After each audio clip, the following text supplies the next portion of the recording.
Yo, what's up? We're back, and this week it's for UFC Moscow, and I actually like this card. I kind of like these international events, especially when it's the first time going there, so the crowd should be really amped. You know, I'm pretty sure that MMA in Russia is pretty huge. I mean, I don't really know that, to be honest with you, but just from the fact that Khabib has so many, followers on social media, it seems like they really, get behind Russian fighters, so I think they do have, like, a big presence there. But first we're going to go over UFC 228 just real quick, and I thought that was an awesome card, man. Really good card. One of the best cards of the year for sure. And, we went 9-4. We did pretty decent on that card. I thought that there was a lot of good fights. I thought that Tyron really proved a point in the main event. I really was happy to see that after picking him. I mean, I just saw a stat that Darren Till landed one punch, so pretty crazy. But, the first fight of the night was Jared Brooks gets Roberto Sanchez, and I thought Jared Brooks didn't really look that great in this fight. It looked like he was very tired. And, he took that fight on short notice. He didn't look like he was really in the flow of things, And Roberto Sanchez was able to get that first round. He is strong, man. He's strong in those grappling exchanges. And, pretty good fighter overall. But didn't really have anything off his back after the first round. Got tired himself. And Jared Brooks was able to just kind of impose his will. I don't know how that was a split decision. That's a little bit scary, but Jared Brooks clearly won that fight. And then up next was Irene Aldana versus Lucy Pudilova. And I went with Lucy Pudilova in this fight, and I actually think she won the fight. But, you can't argue about that. It was an amazing fight. They gave it to Irene Aldana 29-28. And it really was one of the best, female MMA fights I've ever seen. It was really fun, action-packed. Pudilova never took a step back, always walking forward. She's a Terminator, man. And I think she's going to be, I still have a lot of faith in Lucy Pudilova. She's only 24 years old.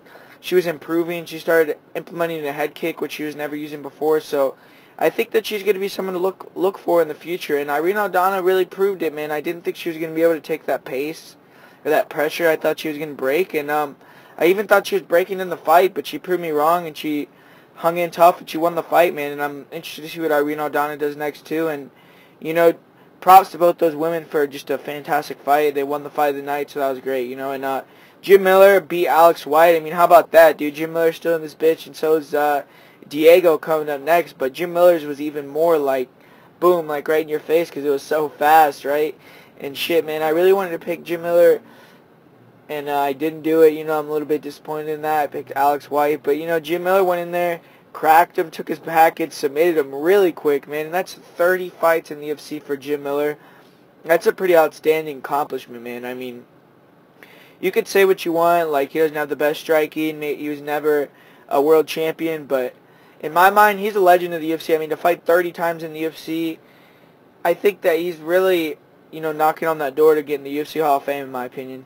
And up next, a guy that I do think will probably be in the UFC Hall of Fame, Diego Sanchez, just purely because he won, the first tough. He's been doing it, too, for so long, man, and Craig White kissed him at the weigh-ins, and I picked Diego here, and when I saw that, I was like, oh, man, I think Diego's going to really give it to this fool, so Diego kind of put it to him, man. I mean, Craig White just kind of what I thought, didn't really have anything off his back. I kind of thought Diego was going to get the finish a couple times, but Craig White did hang tough, he kept moving, but didn't have anything off his back, kept flopping to his back, very poor fight IQ, and Diego got it done, it was a great win for Diego.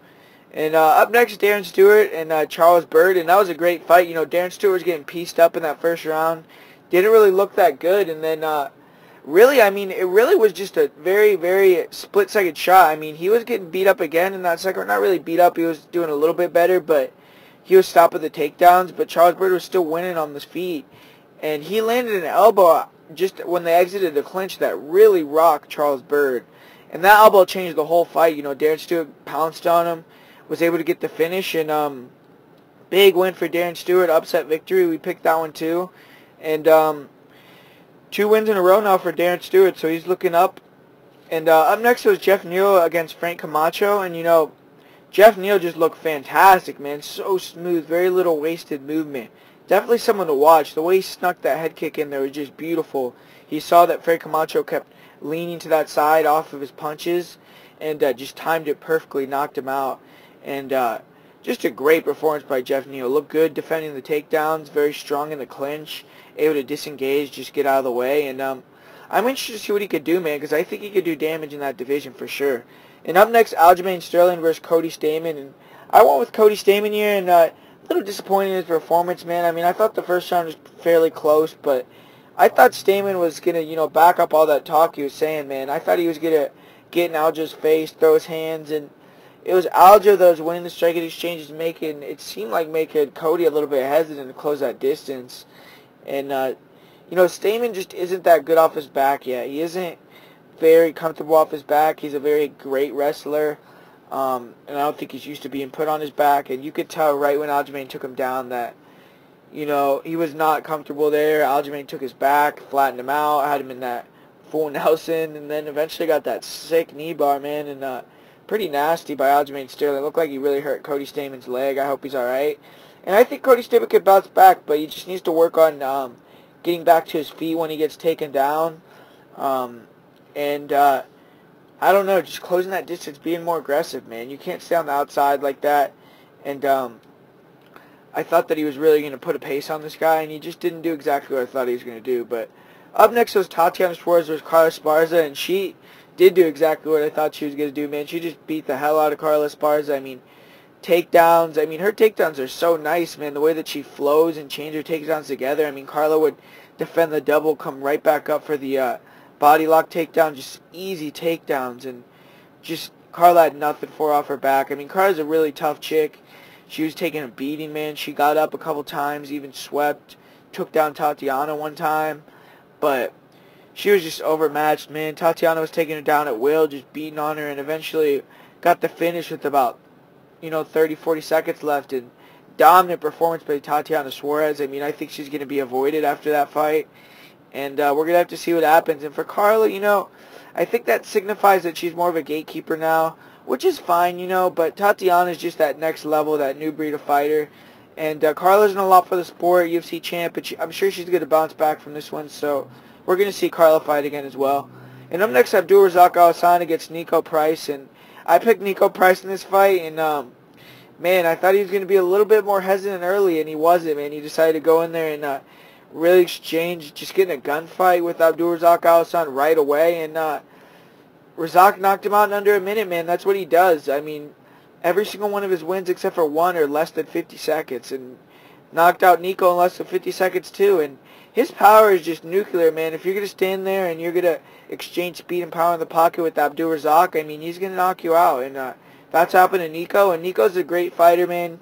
Very opportunistic, very fun to watch, so he's definitely going to bounce back. I'm sure he's going to have a lot of fun fights, but I think he definitely needs to kind of change his style to be amongst the elite, because he's never going to get to the very top fighting that type of berserker, type style in the men's division, because there's just people that are too good for that, man. You can't just go out there and just try to put it all on the line every single fight, 100% with no technique, And up next, Jimmy Rivera against John Dodson, and this was probably the worst fight of the night. John Dodson does a lot of, trying to pull counter, just kind of like Tyron Woodley, but he's not as dangerous with it or as good at closing the distance as quick anymore. So Jimmy Rivera was able to kind of pot shot him, cut him off, but never wanted to kind of really engage because he knew John Dodson was able to come in and out and land that, knockout shot. So it's kind of a fairly uneventful fight, kind of what I said, like a staring match. But Rivera was trying to push the pace. He looked pretty good, looked pretty fast, and he got the win, so I'm interested to see what Rivera wants to do. And for John Dodson, not a great performance, man. I think he needs to go back and fight a couple, lower level fights, get his confidence back up, and see what happens. But he's aging now. Who knows what's up with John Dodson. And then next is a beat Magomed Sharipov versus Brandon Davis. And, this was a good fight. I thought that Brandon Davis actually won the first round, basically. I mean, might have won the first round. Very debatable. But, Zabit got the takedown at the end. But Brandon Davis was landing some nice leg kicks. Zabit looked like he was just kind of feeling him out, not really doing anything. And just kind of waiting to see what Brandon Davis was going to give him. But it looked like he wasn't really worried. Kind of like he was fighting in, first gear. And then when he started taking him down, you started to see the very big skill difference. And he has amazing body lock, man. I mean, the way that he could just grip around that body, use his length to take people down, control you on the ground, get that wrist ride, just you know, get the 2-on-1. He's just really good at manipulating body weight, really good with this, just his length, being able to do stuff with it, and he's someone to watch for sure. And Brandon Davis, I have to say this, he had a bulging disc in his back, apparently coming into this fight, so props to him for even taking the fight.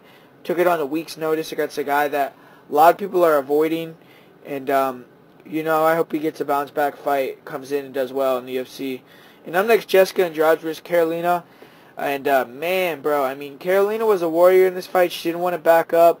She didn't want to, you know, give that space to Jessica Andrade. She was circling. She was trying to use her footwork, but that's not Carolina, man. Carolina doesn't have that quick of feet. She's a come-forward fighter as well. And Jessica Andrade is just a marauder, man. She was coming in just throwing huge hooks, just boom, just blasting Carolina in it. That finish was ugly, man. I haven't seen a one-punch knockout like that for 115. I mean, I don't think I've ever seen that in the UFC. I know they were saying that on the broadcast. I'm trying to remember, too, but, man, that was pretty ruthless, man. She knocked her out with the one punch. And Jessica Andrade has to be right up there for the title. I mean, if she doesn't fight for the title, she has to fight Tatiana, I guess, if Rose is going to be out for a long period of time. But I think she's kind of cemented herself at the top. And for Carolina, pretty bad loss. I hope she comes back and bounces back from this one. It was a little bit tough to see that. But now for the main event, Tyron Woodley against Darren Till. And, man, Tyron Woodley just continually keeps getting disrespected, man. He continually keeps winning, man. That's 3 times that he's been the underdog on the money line, you know, for defending his title. And that's 3 times that he's won. And, he's a beast, man. I mean, just his speed, I think, really scared Till. I mean, Till was saying that he thought Tyron Woodley was scared, but Till wasn't closing that distance, man. I think he saw right away Tyron Woodley kind of bossed the fight when he tried to take him down, but Darren Till was a big guy. That's what I said in the very beginning of my video, or at the beginning of my breakdown for this fight, in my last video, where they were going to see if the physicality of Darren Till, just the size and physicality, was going to be more than the strength and wrestling of Tyron Woodley, and it was, man. I mean, and I was kind of thinking, oh, man, I mean, and especially because Dan Vergliato was taking him off the cage so quickly, I was like, you know, this might be a bit longer fight, you know, but Tyron Woodley wasn't able to get him down with those body locks. Darren Till's a huge guy, and I thought the size difference was very visible in the cage, but he was so much faster, man. I mean, just his pull counter with the right hand, I think it really just made Darren Till hesitant to close the distance, and, you know, for good reason, because in that second round when he decided to close the distance and try to throw that shot, he got hit with the left hand, and or the right hand got dropped, and then he was just beat up on the ground, man. I mean, props to him for being able to take that barrage of punishment.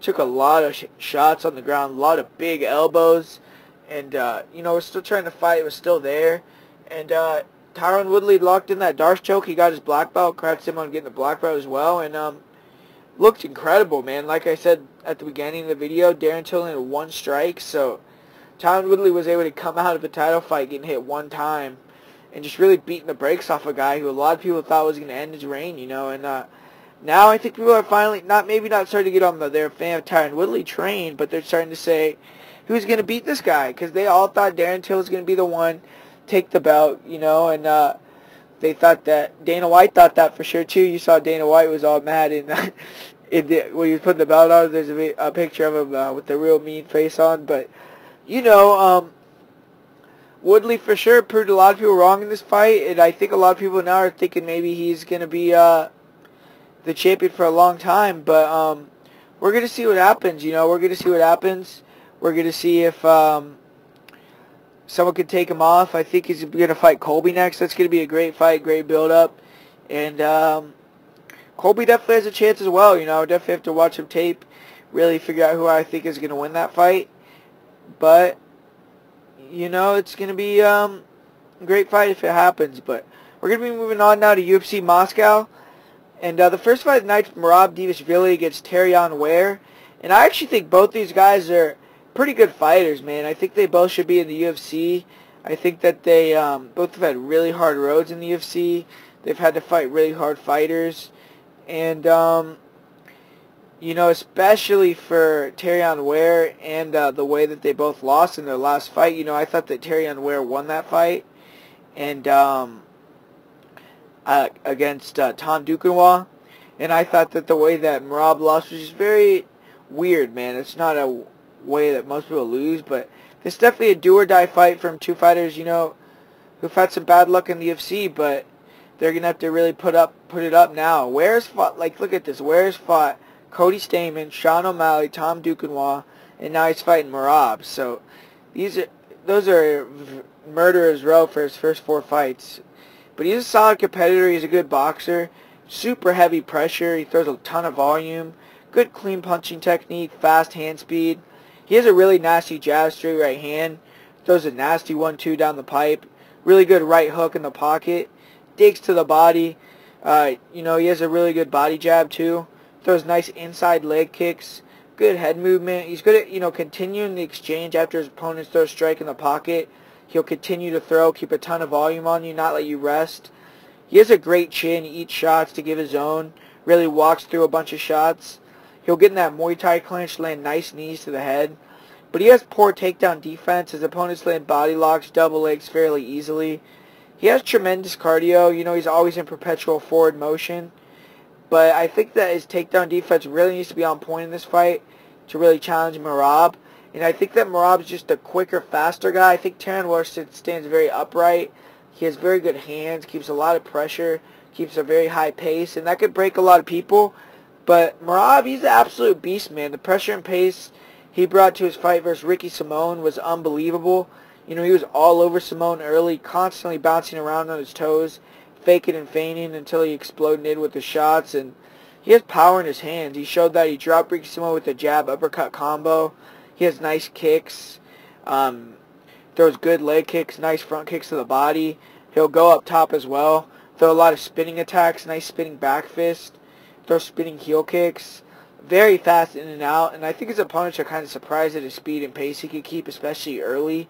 He isn't the most technical fighter on the feet. He's available to be hit. But he's usually the one controlling the center of the cage, throwing first. And he's a great wrestler, very strong in the clinch. Great doubles and single legs. Drives through, gets takedowns with force. Strong body lock. He'll get the lock around the waist, circle to the back, suplex you or drag you to the mat. He catches kicks, gets takedowns as well. And he can continue to take you down over and over without slowing down. He averages 8.5 takedowns per 15 minutes, landing them at 80% clip, in his first 2 UFC fights. And he's fought 2 solid wrestlers in Ricky Simón and Frankie Saenz.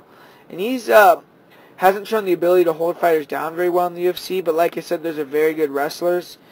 And, against Ricky Simón, in my opinion, he knocked himself out on the takedown. He was rolled over into that guillotine, and then it became that weird controversial finish where he never tapped. And, he got the loss. But this is going to be a great fight. Both guys have tremendous gas tanks. Taran Ware is a cleaner, crisper striker, but this is a tough matchup for him, man. He struggles with wrestlers, and he isn't a KO puncher. He more relies on wearing opponents down. And Merab can match his pace, and I think that he's a much better wrestler. And I see Taran Ware, once again, having moments, putting on a fun fight, but he's not going to be able to stop the takedowns. And I think Merab's going to take a very, very, very dominant, fairly dominant 30-27 decision. And up next you have Ramazan Emeev, and he's going to be returning, fighting in his home country against Stefan Sekulik. And, Stefan Sekulik actually looks like a solid prospect. He's a well-rounded fighter. Nice clean striking technique. He has fast hands, a nice straight left hand. No wind-up, very accurate. Good movement, does a good job faking and feigning to set up his shots. He has a nice check right hook, does a good job of landing at close distance. And he does a good job of landing it when his opponents are exiting out of the clinch. He has good leg kicks, he has a nice head kick. He'll throw good question mark kicks to the face as well. He tends to back straight up when you pressure him. He doesn't fight very well moving backwards. He can get trapped up against the cage, and he doesn't have the best defense in close. He slows down as the fight goes on, and there is much less movement, much less lateral movement. He becomes more of a easier target to find. He can get hit with clean shots. He has a good chin, but he usually resorts to wrestling when he gets hit. He has strong single leg takedowns, good double legs, good drive. He'll drive through, finish the takedowns. Good job getting in the back. He has solid ground and pound. He doesn't have the greatest top control. His opponents are able to stand up from bottom on him. If he could get takedowns, he will continue to go for him over and over. I watched his last loss, and he was looking great. He took his opponent down at will, dropped him with the spinning back fist against the cage, and then he You know, he broke his leg when his opponent blocked a kick, and he lost via TKO late in round 3 in a fight he was clearly winning. So I think Sekulic is a solid fighter. I think he'll win some fights in the UFC, but definitely has a tough ask here, debuting against a surging Russian like Ramazan Emeev. And Emeev has looked very good in the UFC. He's 2-0 with 2 fairly dominant victories. He's a very cool, calm, and collected fighter. You know, good fight IQ. He stays to his strengths. He's a former M1 world champion. He's very popular in Russia, so the crowd will firmly be on his side. He's a solid athlete, well-rounded fighter. Nice jab, overhand right. And on the feet, he's always in perpetual forward motion. He pushes opponents backwards, controls the distance, controls the pace of the fight. He has nice leg kicks both inside and outside. Great job using his punches to set up the clinch. And when he's in the clinch, he's extremely strong. He'll go for body lock takedowns. He also just likes to grind in the clinch, grind against the cage, bank time and rounds. He'll soften you up with elbows and knees. On top, he's very heavy, hard to get up from under. Throws good punches and elbows. He has 7 submission victories. He has good takedown defense. If you take him down, he's very hard to hold down. He'll reverse position, get a single leg, get you down himself. Very explosive, closes the distance very quickly. And if you're against the cage, he'll unload with good punch combinations, big power. And I think that, you know, his calmness in the cage isn't going to only help him win decisions, help him stay safe, but also help him have cardio throughout all 3 rounds. And I think Emeev will get in the clinch, he'll work. He does a great job with attacking the shots off the break. And I think he'll keep the same pace all fight. I don't think he makes many mistakes.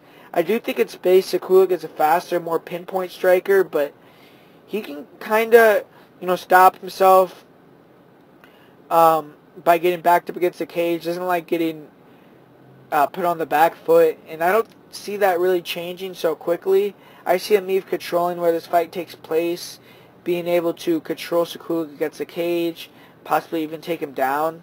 Sekulic tends to get tired, and then he'll panic wrestle, which he has been successful with against the level opponents he's had so far. But against Emeev, I don't think he'll be able to take him down with those panic shots. He really will tire himself out even more. And I think Emeev may get a decision victory, but I actually see him getting a late finish here via TKO or submission. I just think that Sekulic will tire himself out from going for takedowns. I think Emeev will be able to find a finish late in round 3 against a fade Sekulic. And Sekulic's path to victory here, in my opinion, is to be able to control the distance, not get backed up against the fence, hit and move.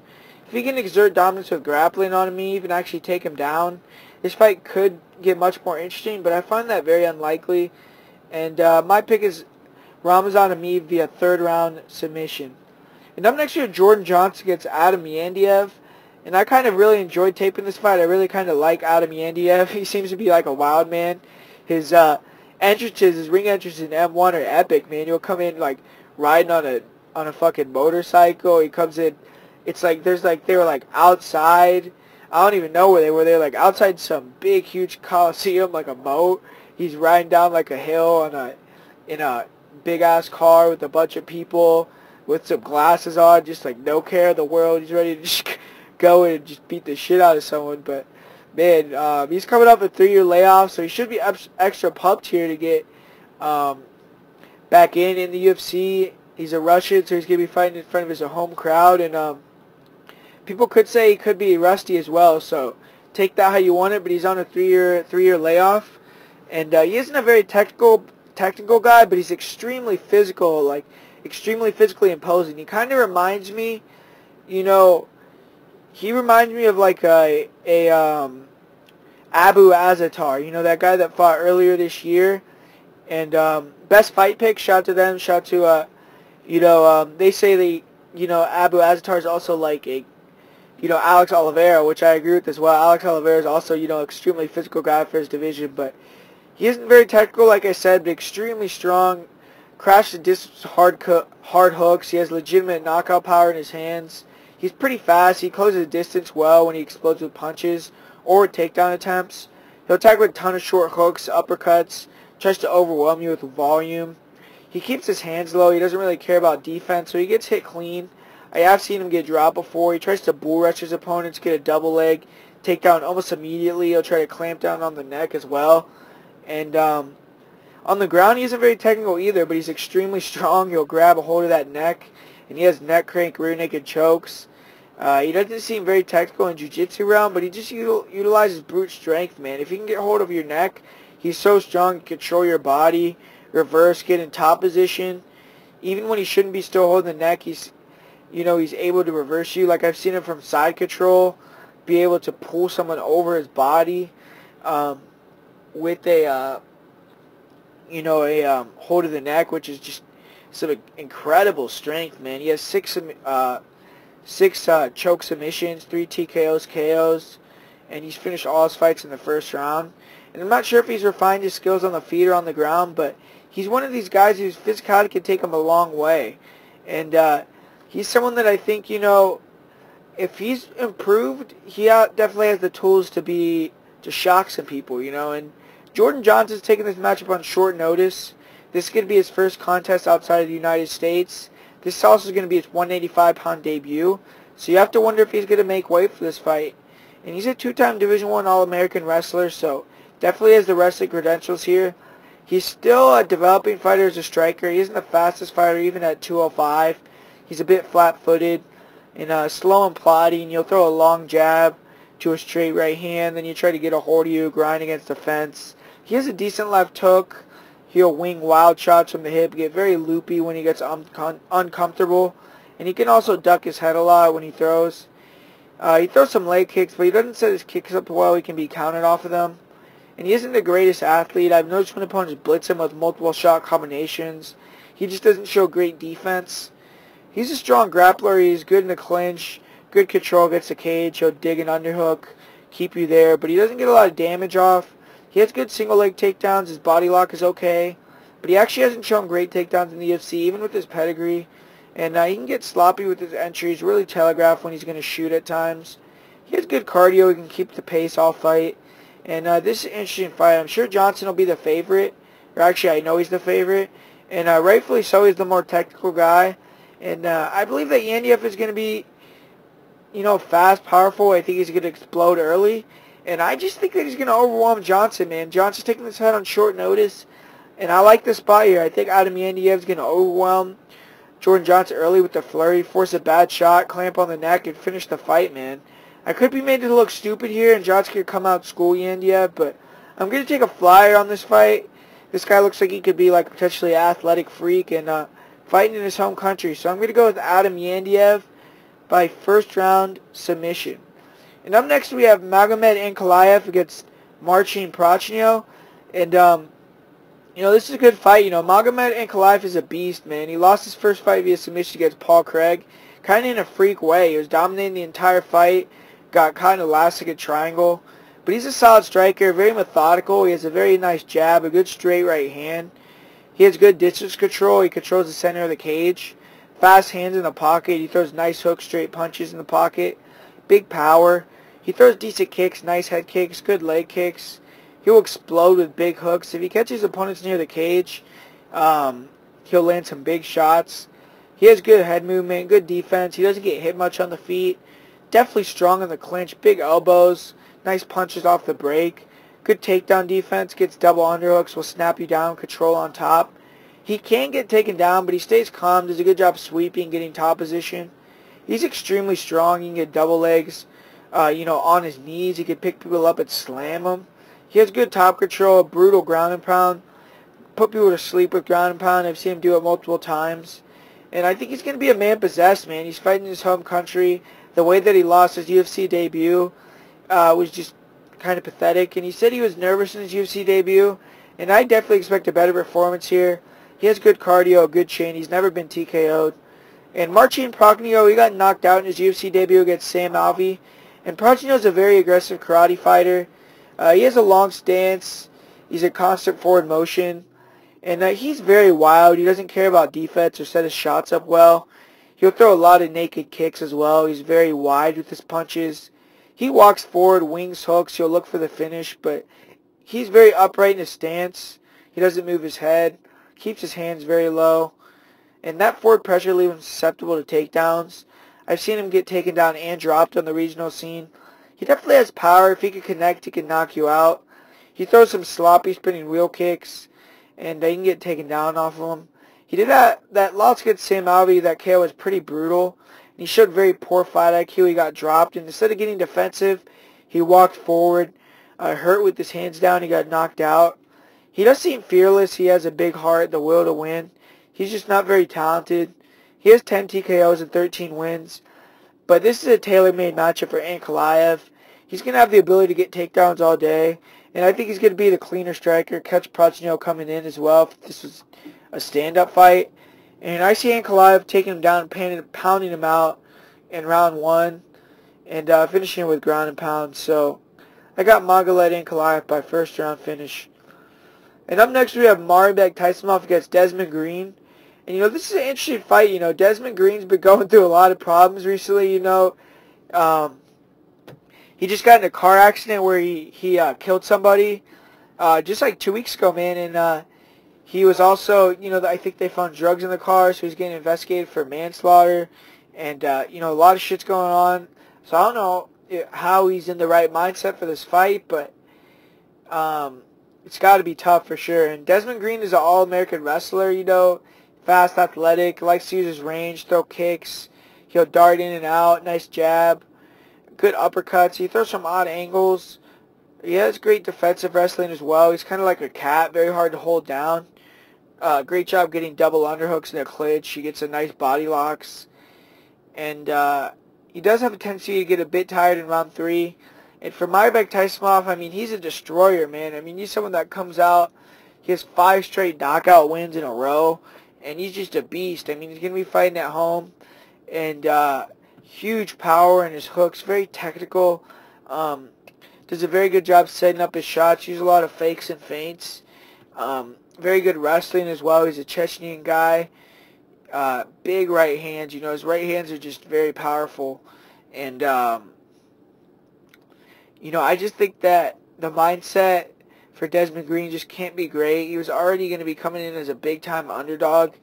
And I just see Merab getting another knockout, man. I think that Desmond Green's not in the right mindset for this. I think that Merab Dvalishvili is just a destroyer. And this was a closer fight to me before I saw that stuff with Desmond Green. But now I'm going to just have to say that I'm definitely going with Merab by, I'll say, second round TKO. And up next, Khabilov against Kajan Johnson. And, they're definitely trying to get Kajan Johnson out of here. He's not fighting Khabilov in Moscow. And Khabilov's, very good, man. He's low output, just knows how to win these decisions. But he has very good spinning kicks, very quick at closing the distance, very good fakes and feints, good straight punching, very good kicks to the body, great single legs. He'll get the single, drive you to the cage, go for the body lock. Good at chaining his takedowns together. Very sick slams. You saw all those slams he had against, who was that he got all those nasty slams on against Vitz Pichel. And big power. He can knock you out with one punch. I just don't see what Kajan's really going to do here, man. Also he's very good at getting the back. Kajan's a guy that's rangy, likes to move around. He's good at taking these decisions. He's good at lulling his opponents to sleep, catching them with counter punches. Making them come to him and landing shots. He's fairly quick, but his takedown defense is just not good. You saw in his last fight how easily Islam Makhachev was able to take him down, get to full mount, and just get the submission. And I think Khabilov, he isn't quite as, I don't know if he's quite as good as Islam. That would be a great fight if they fought, but I don't think he's quite as aggressive. So I think that he's going to let Kajan Johnson hang around a little bit, but I do think that he's going to dominate this fight. And whether it goes to decision or whether he gets the finish, Khabilov is going to get the win in that fight, and I think it's going to be a fairly dominant win, fairly easy win for him. And up next we have Peter Yan against Jinsu Sun. And Jinsu Sun's taking this fight on short notice. He's kind of a blood and guts warrior. He's a Korean zombie prodigy. And he'll walk forward, hands low. He'll look for his opponents to throw and hit him in return with counters. He'll throw a nice jab out there. Then he tries to come over the top with hooks. He'll throw some leg kicks, but he isn't much of a kicker. Doesn't keep a high volume of shots out there. He's kind of a bit of a wild man. And when he gets hit, he'll laugh. He'll egg you on. He has good power in his shots. When he hurts you with a swarm, he'll go for the kill, but doesn't have huge knockout power like Peter Yan.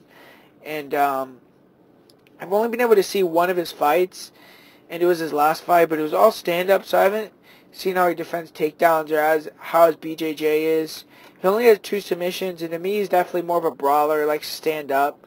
He isn't the guy to be intimidated by. Peter Yan, who's a big-time prospect, and, Peter Yan didn't do anything to quell that with the first-round knockout in his debut. And Peter Yan, man, very tactical guy. I mean, very, very huge power, too. I mean, the way he closed that distance, lands his shots. He's, going to be a problem for sure. And I just think that this is a tailor-made style for Peter Yan. Peter Yan's been in wars over in ACB. He's fought 5-round fights. He's very, very, experienced. He's been through a lot. And I don't think that this jiu-jitsu guy's pressure is going to be able to do much to him. And I don't think this is a tailor-made style, in my opinion, just because he likes to get hit, man. I don't think you can get hit too many times by Peter Yan. And I think that Jitsu Sun's going to get knocked out in this fight. And I'm going to say he'll get knocked out in round number 3. I think it'll be a fairly fun fight while it goes on. I think Jitsu Sun will push the pace. He'll try. But I think Peter Yan's just going to be much better. And the fight could even be finished earlier. Who knows? But up next we have CB Dalloway against Khalid Murtazaliev. And CB's a longtime veteran. He's been in the UFC for 10 years. He started his career very quickly. He was going to be a future contender, but he never really fully met his potential. Now he's kind of old. He's slowing down. He got knocked out by Hector Lombard, but it was a split second after the bell, so it was a DQ win. He's a grappler. He's attempted to round out his striking, but he's still not great. Keeps his hands low. He isn't very fast. Tries to stay long by using good lateral movement, throwing jabs, kicks from the outside. He'll fake the right hand a lot, but he rarely ever actually throws that right hand. He has a decent left hook to the body. He'll throw leg kicks and high kicks. His high kicks are alright. He caught Ed Herman with the high kick, but his kicks tend to get him in trouble. He throws lazy, unset up leg kicks, body kicks, gets countered clean when he throws them. And that's what happened against Hector Lombard, but he seems to not realize he shouldn't do it. He does it repeatedly. He did that over and over. Lombard caught him a couple times and eventually knocked him out. He's a good wrestler when he can get a hold of you, but he isn't someone with a fast shot. He does a lot of reaching to try to get in the clinch. He can get hit when he does it, and he'll just bull rush you against a cage for a double leg, get the takedown. And on top, he has good top control, hard ground and pound. He likes to get to side control. He'll land some pretty big shots. He actually has some good ground and pound. And he isn't a big submission threat. He only has 4 career submissions. Definitely slows down as the fight goes on.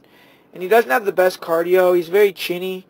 He got knocked out, taken to the back on a stretcher in his last fight.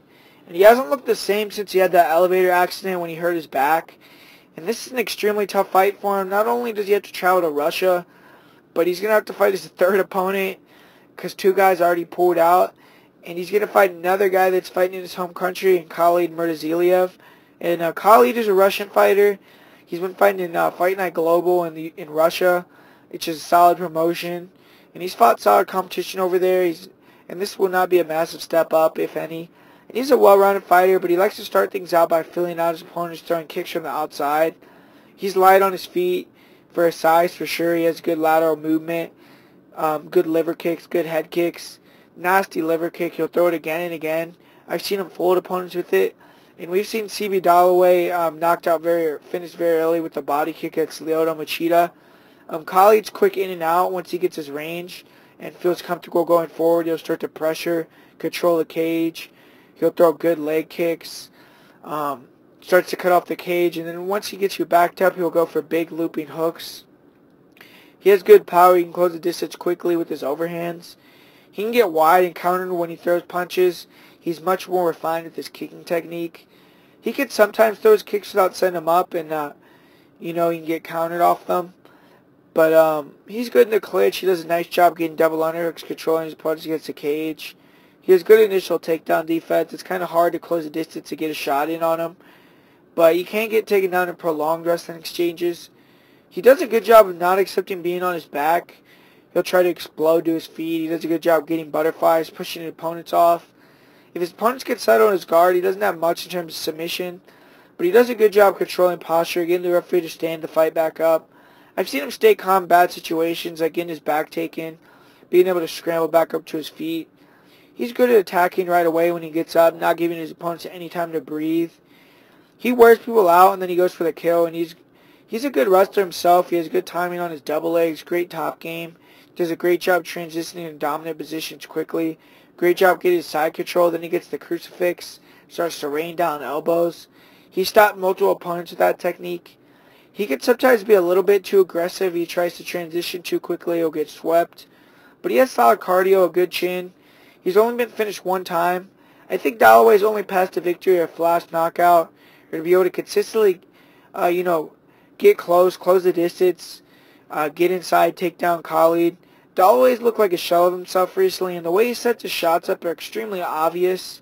It's possible Dalloway has early success. Maybe he'll get a takedown. But I think more than likely he gets put on in round one. I see a lot of round one finishes here. I see Khalid coming out, throwing that body kick, finding his distance rather quickly. I think he's going to be pumped up. I think he's going to try to go for the kill early since it's a short notice fight. And he's going to be at home. I think he's going to hurt Dalloway with the liver kick. He's going to fall with ground and pound. And I think he's going to get the finish. I hope he's in good shape. But CB Dalloway, in my opinion, he's just very washed. He's a shell of himself at this point. And I don't like saying that. I don't like disrespecting people. But I don't know if he should be fighting anymore. And up next we have Thiago Alves against Alexey Kunchenko. And, this is another fight between a guy that's very weathered, and he's fighting a beast, man. I mean, this guy, Alexey Kunchenko, he's really good, man. I really enjoyed his striking. Very cerebral fighter. He sets his shots up well, and then he has huge knockout power, man. I mean, this guy has big power. He's put out a lot of guys, and he's 18-0. I mean, that's a great record. He's a Russian guy, and great at faking and feigning, setting up his right hand. He has a piston of a straight right hand. Very good with the straight left hand as well. Good at good combinations with his hands. Very good leg kicks. He's a pretty good kicker. Good takedowns as well. Good takedown defense. But he really likes to kind of keep the fight on the feet. And Thiago Alves just looked very bad against Curtis Belender, man. And I think he's kind of just fighting to take paychecks now. He had that great fight, great performance against Patrick Cote, April 2017. Kind of think that was a swan song. He got knocked out by Curtis Belender. He didn't really show much of anything, man. I mean, he didn't show his patented leg kicks, and didn't really show that explosiveness. And I think Kunchenko fighting at home. Thiago's going all the way to Russia. I think he's kind of just, I don't want to say that he's just doing it for a paycheck, but kind of feels like that at this point. And that's why I'm going to go with Alexey Kunchenko. I think that he's going to start off slow. I think that he's going to respect Thiago. And I'll say he gets a second or third round TKO victory. He goes to 19-0, man. And that's someone that I don't think that he'll ever be able to. He has kind of a low output style. So I don't think he'll ever be able to challenge that top 5. But he's someone to look at. He's 18-0, about to be 19-0. So that's a very impressive record. And up next it's Andrei Arlovsky and Shamil Abdurakhimov. And this is a very interesting fight. Shamil Abdurakhimov, he's coming off a great first-round knockout against Chase Sherman. He's a Wushu world champion. He's a solid wrestler as well. He's light on his feet. He has good movement for someone his size. Very patient, risk-averse style. Uses a lot of movement on the outside. Doesn't get in range and likes to close the distance with good straight punches and hooks. He has good accuracy and timing on his straight punches. He can catch fighters closing the distance with it. He does a good job throwing a straight right and then coming over the top with or straight left and coming over the top with the right hook. He has a good straight punch too to the body. Great check right hook. He has good spinning back kicks, some decent kicks, but he doesn't throw them often.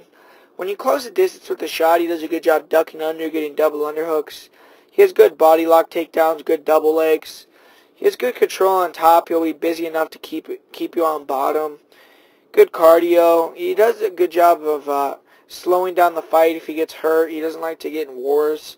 He's fighting again in Russia, and it is his home country, but I'm kind of curious to see who the crowd will be cheering for, because Andrei Arlovsky is a legend. I don't really know Belarus. I don't know what that is. I don't know if that's close to Russia or something, but Andrei Arlovsky is still in this thing, man. He's still fighting. He looked great in his last fight. I thought he won that fight, if I'm being brutally honest. And I feel bad that they took it away from him, man, because if he would have beat Tai Tuivasa, who's a young guy, and an easier style matchup for him, in my opinion, in this fight with Shamil, he would have been right in the thick of things, man. He would have been right back in it. And now he really has to work his way back. But he threw some nice low leg kicks. He was landing nice combos, going body head. Landing the leg kicks. He had fast. He had a nice head kick as well. He was throwing some fast entries, good straight punches, good jab. Hitting to the body too, good angles. He was really fighting kind of in that different way that he's been fighting, where he's letting the fighters come to him, throwing his punches, circling out, not getting in wars.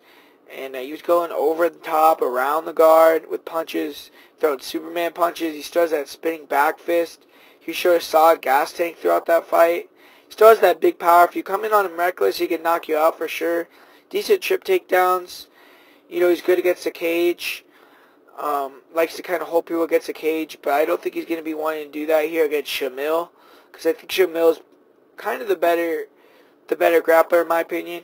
He does gas out a bit, and he hasn't, gotten knocked out recently, and he took a lot of bombs against Tai Tuivasa, so he kind of showed that his chin is still there, and he was piecing Tuivasa up with combinations in the pocket, and, like I said, I thought round 3 landed the better, cleaner shots. He should have won, but tough luck.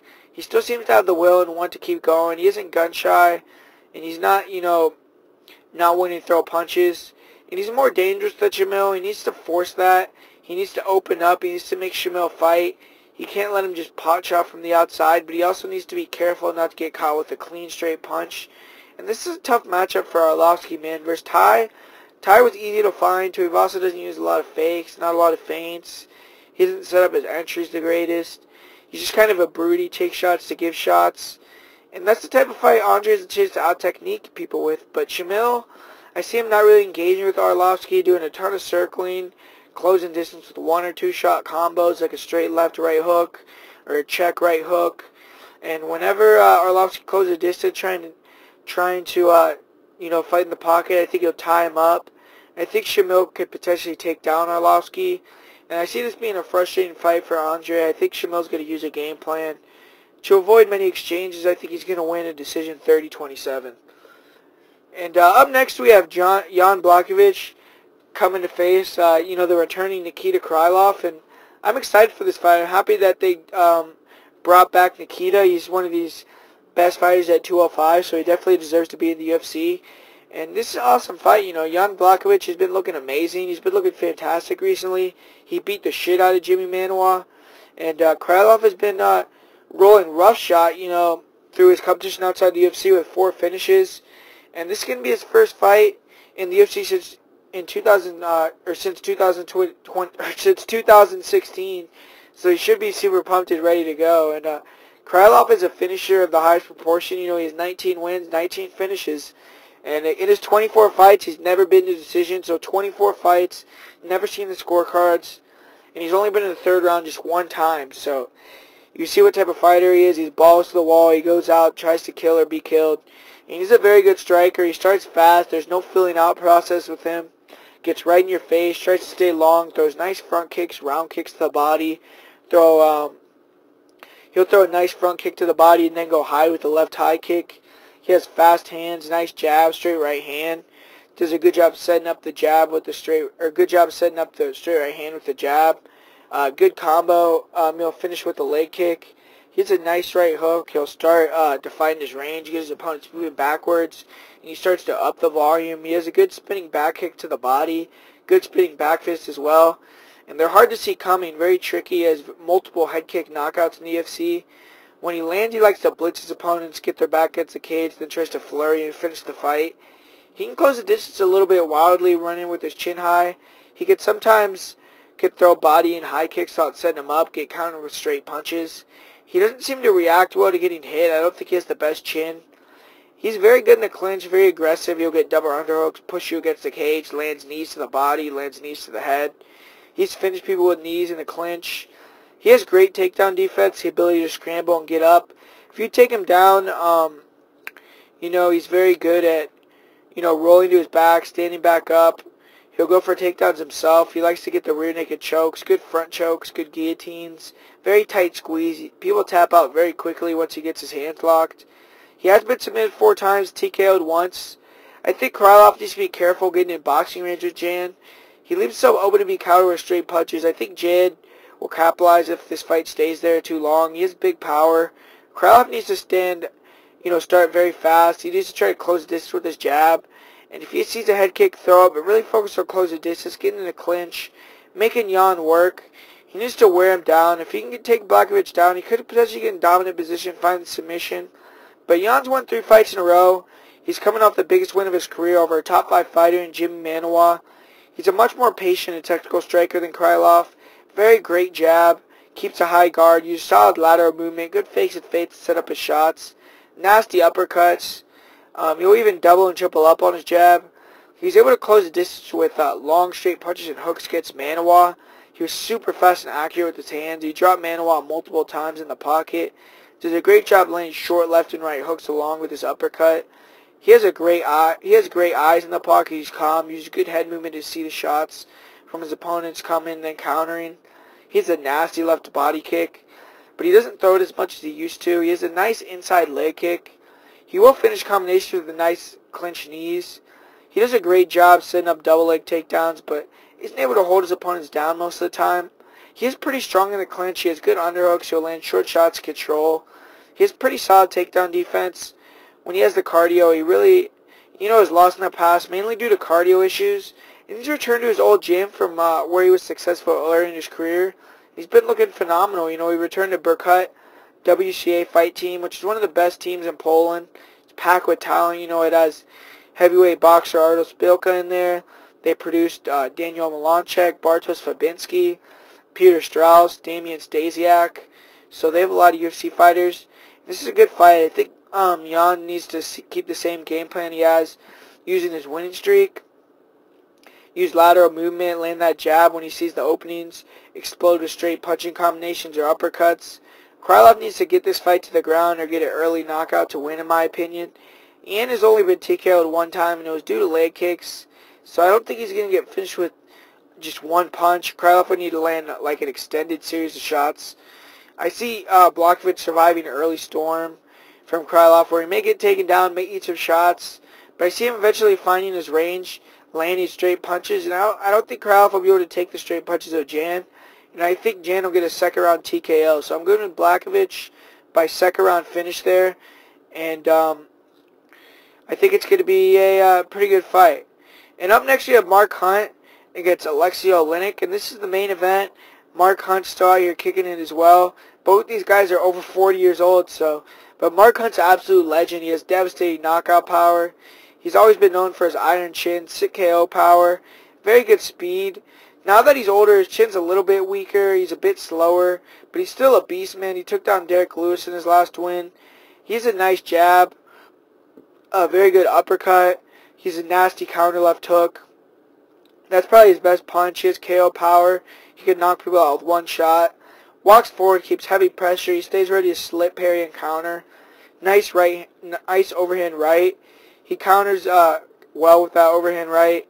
He has powerful low leg kicks. He's gotten much better at defensive wrestling. He uses a good job using movement angles, using his jab to back his opponents off. He's short. He has a low center of gravity. Keeps him balanced. He's hard to take down. His cardio is still okay when he can dictate the pace, but when someone starts to push him like Stipe, Lesnar, over him, he starts to slow down a bit. He's had the majority of his fights against non-wrestlers. But he's going to be fighting this fight against Alexey Oleinik. And Oleinik's one of the most interesting characters in the UFC, man. I mean, this is his 67th fight. He's a bit of a plotter.